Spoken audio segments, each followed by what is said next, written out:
স্বাধীনতা শব্দটি কৈশোরে বড় প্রিয় ছিল।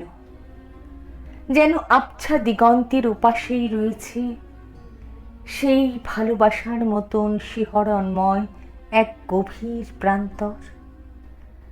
বয়ঃসন্ধির মোড় পেরোলেই সেখানে পৌঁছে যাব। সে কি অধীর প্রতীক্ষাময় রোমাঞ্চ ছিল তখন। তারপর এলো সেই স্বর্ণময় দিন। এমন একটি বিন্দুতে এসে দাঁড়ালো যার দুপাশ দিয়ে আকাশ বিভক্ত হয়ে গেছে।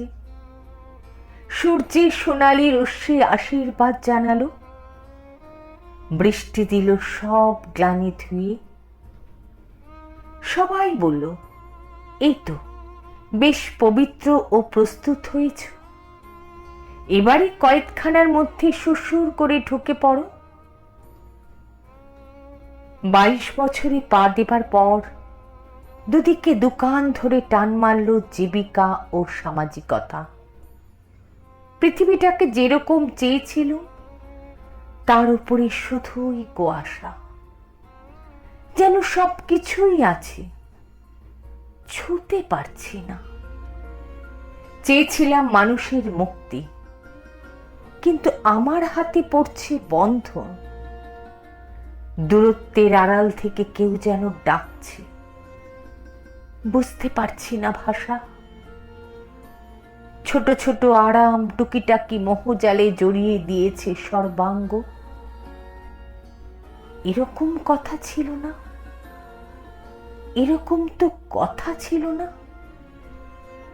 ক্রমশ একটা বয়সে পৌঁছে মনে হয় সামনের দিকে আর কিছু আশা করবার নেই। তবু একটা জেদি অহংকার জেগে থাকে। কার জন্য আশা? শুধু তো আমার জন্য নয়, যারা নতুন জন্মেছে তাদের জন্য। কিন্তু বিষণ্ণতা ছুঁয়ে থাকে নিজস্ব দেয়াল।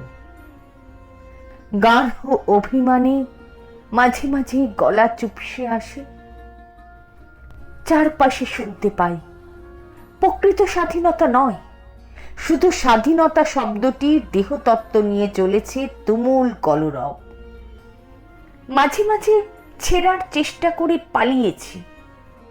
পাহাড়ে জঙ্গলে আদিবাসীদের আস্তানায় কিছু একটা ভাঙার অস্থিরতায় নিজেকেই ভাঙতে চেয়েছি বারবার। প্রত্যেকবারই কেউ ঝুঁটি ধরে টেনে ফিরিয়ে এনেছে। ঘুম পাড়ানি গানে বুজে গেছে চোখ।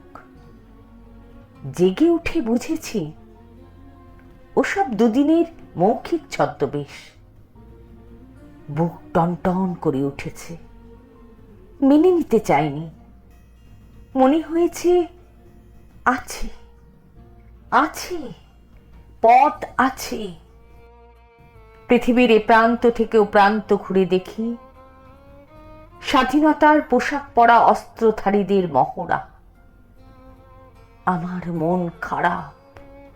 আমি কেমন করে বোঝাবো তবে কি এই পৃথিবী পরিপূর্ণ ধ্বংসের পর প্রকৃত স্বাধীন হবে? আমি একজন কিশোরের দিকে তাকাই। সেও স্বপ্ন দেখতে ভুলে যায়নি তো।